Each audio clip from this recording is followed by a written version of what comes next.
مان لیں گے۔ نبی اکرم صلی اللہ علیہ وآلہ وسلم نے اسے امان دے دی۔ اس کے بعد اس کے ساتھ ان نہروں پر تشریف لے گئے اور یہودیوں کا پانی بند کر دیا۔ اب یہودی قلعہ سے باہر نکلنے پر مجبور ہو گئے۔ خون ریز جنگ ہوئی اور آخرکار یہودی شکست کھا گئے۔ اس طرح مسلمانوں نے فتح کے تینوں حصے فتح کر لیے۔ اب وہ شک کے قلعوں کی طرف بڑھے۔ اس میں بھی کئی قلعے تھے۔ مسلمان سب سے پہلے قلعہ ابئی کی طرف بڑھے۔ یہاں زبردست جنگ ہوئی۔ سب سے پہلے یہودیوں میں سے ایک جنگجو باہر نکلا۔ اس کا نام غزوال تھا۔ اس نے مسلمانوں کو مقابلے کی دعوت دی۔ اس کی للکار پر حضرت حباب بن منظر رضی اللہ تعالیٰ عنہ آگے آئے۔ انہوں نے نزدیک پہنچتے ہی غزوال پر حملہ کر دیا۔ پہلے ہی وار میں اس کا دایاں ہاتھ کلائی پر سے کٹ گیا۔ وہ زخمی ہو کر واپس بھاگا۔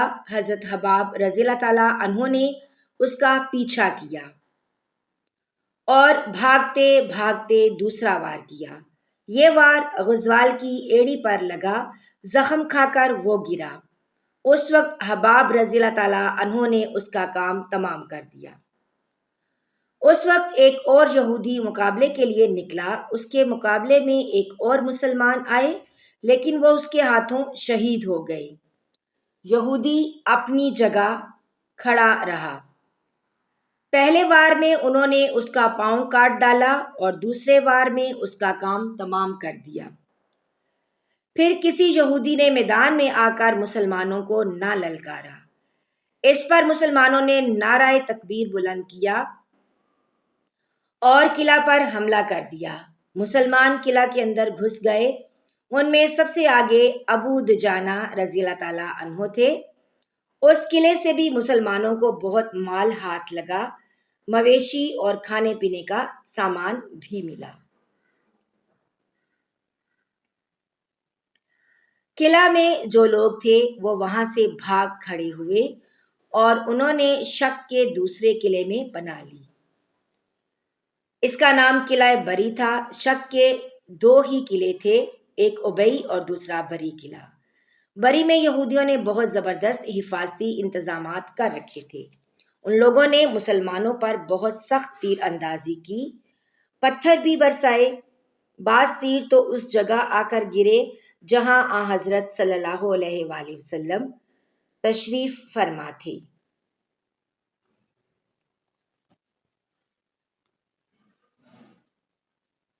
اس پر آپ صلی اللہ علیہ وآلہ وسلم نے ایک مٹھی کنکریوں کی اٹھائی اور اس کو قلعہ کی طرف پھینک دیا۔ ان کے پھینکنے سے یہ قلعہ لرز اٹھا۔ یہودی بھاگ نکلے۔ یہاں سے بھی مسلمانوں کو مال غنیمت ہاتھ آیا۔ یہودیوں کے برتن بھی ہاتھ لگے۔ آپ صلی اللہ علیہ وآلہ وسلم نے ان کے بارے میں ارشاد فرمایا کہ ان کو دھو کر استعمال میں لاؤ۔ اس طرح فتات اور شک کے 5 قلعوں پر مسلمانوں کا قبضہ ہو گیا۔ ان جگہوں سے بھاگنے والے یہودیوں نے قتیبہ کے قلعوں میں پناہ لی۔ قتیبہ کے بھی 3 قلعے تھے۔ ان میں سب سے پہلے قلعے کا نام غوث تھا، دوسرے کا وطی اور تیسرے کا نام سلالم تھا۔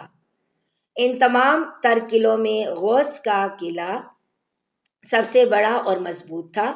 مسلمان 20 دن تک اس کا محاصرہ کیے رہے۔ آخر حضرت علی رضی اللہ تعالیٰ عنہ کے ہاتھ پر اللہ تعالیٰ نے اس قلعے کو بھی فتح کروا دیا۔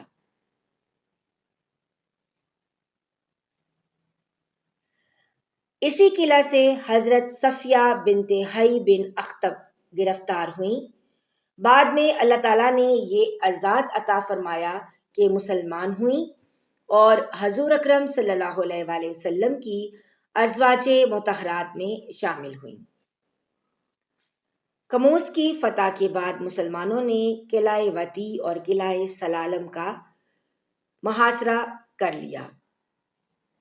دونوں کا محاصرہ 14 دن تک رہا مگر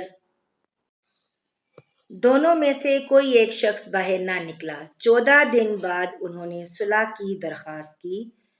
اس شرط پر صلح ہو گئی کہ یہ یہودی اپنے بیوی بچوں کو لے کر وہاں سے نکل جائیں گے اور بدن کے کپڑوں کے علاوہ کوئی چیز نہیں لے جائیں گے۔ اس طرح یہ دونوں قلعے بغیر خون ریزی کے فتح ہوئے۔ مسلمانوں کے ہاتھ ایک بڑا خزانہ بھی لگا۔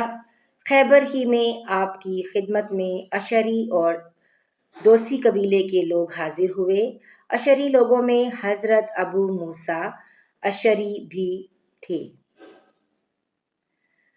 اور دوسیوں میں حضرت ابو ہریرہ رضی اللہ تعالیٰ عنہ تھے۔ ان حضرات کو بھی مال غنیمت دیا گیا۔ خیبر کی فتح کے موقع پر حبشہ سے حضرت جعفر بن ابی طالب رضی اللہ تعالیٰ عنہ وہاں پہنچے۔ انہوں نے مکہ سے حبشہ کی طرف ہجرت کی تھی۔ یہ اس موقع پر وہاں لوٹے تھے۔ آپ صلی اللہ علیہ وآلہ وسلم انہیں دیکھ کر بہت خوش ہوئے، کھڑے ہو کر ان کا استقبال کیا، ان کی پیشانی پر بوسہ دیا۔ اس موقع پر آپ صلی اللہ علیہ وآلہ وسلم نے ارشاد فرمایا، اللہ کی قسم میں نہیں جانتا مجھے خیبر کی فتح کی زیادہ خوشی ہے یا جعفر کے آنے پر زیادہ خوشی ہے۔ اس وقت حضرت جعفر رضی اللہ تعالیٰ عنہ کے ساتھ حبشہ کے رہنے والے بہت سے لوگ بھی تھے۔ آپ صلی اللہ علیہ وآلہ وسلم نے انہیں سورہ یاسین پڑھ کر سنائی۔ اس کو سن کر یہ لوگ رو پڑے اور ایمان لے آئے۔ حضور اکرم صلی اللہ علیہ وآلہ وسلم نے ان کی زبردست خاطر تواضع فرمائی اور فرمایا، ان لوگوں نے میرے صحابہ کی بہت عزت افزائی کی تھی۔ مطلب یہ تھا کہ جب مکہ کے مشرکوں نے مسلمانوں پر ظلم ڈھائے تھے تو بہت سے مسلمان حبشہ کی طرف ہجرت کر گئے تھے۔ اس وقت وہاں ان کی بہت عزت افزائی ہوئی تھی۔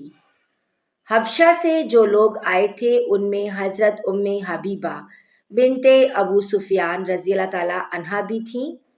ام حبیبہ رضی اللہ تعالیٰ عنہا آن حضرت صلی اللہ علیہ وآلہ وسلم کی ازواج مطہرات میں شامل تھیں۔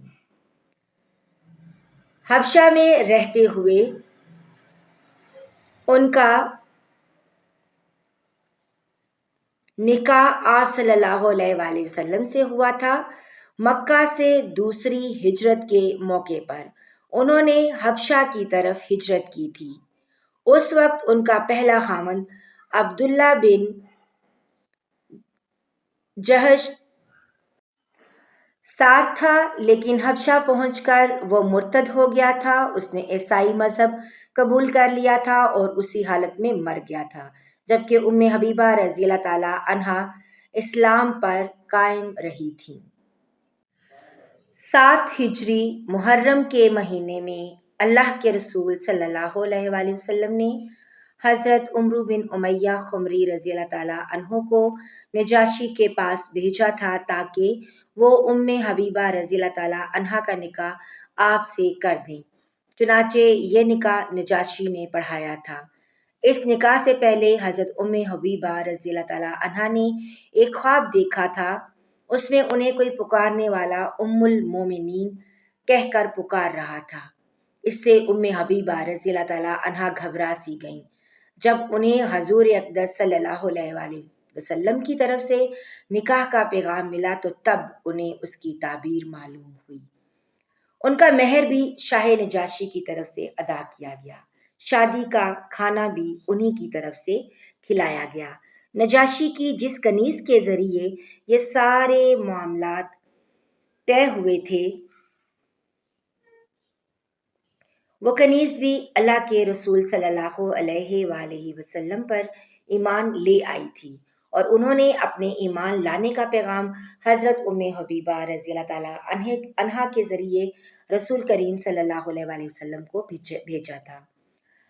آپ کو جب اس کنیز کا پیغام ملا تو آپ مسکرائے اور فرمایا، اس پر سلامتی ہو۔ ناظرین، یہاں پر آج کا باب اختتام پذیر ہوا۔ اللہ تعالیٰ میرے اور آپ کے مرحومین کی بلا حساب مغفرت فرمائے اور انہیں جنت الفردوس میں اعلیٰ مقام عطا فرمائے، آمین یا رب العالمین۔ ملتے ہیں ایک نئی ویڈیو کے ساتھ، تب تک کے لیے اجازت دیجیے، اللہ حافظ۔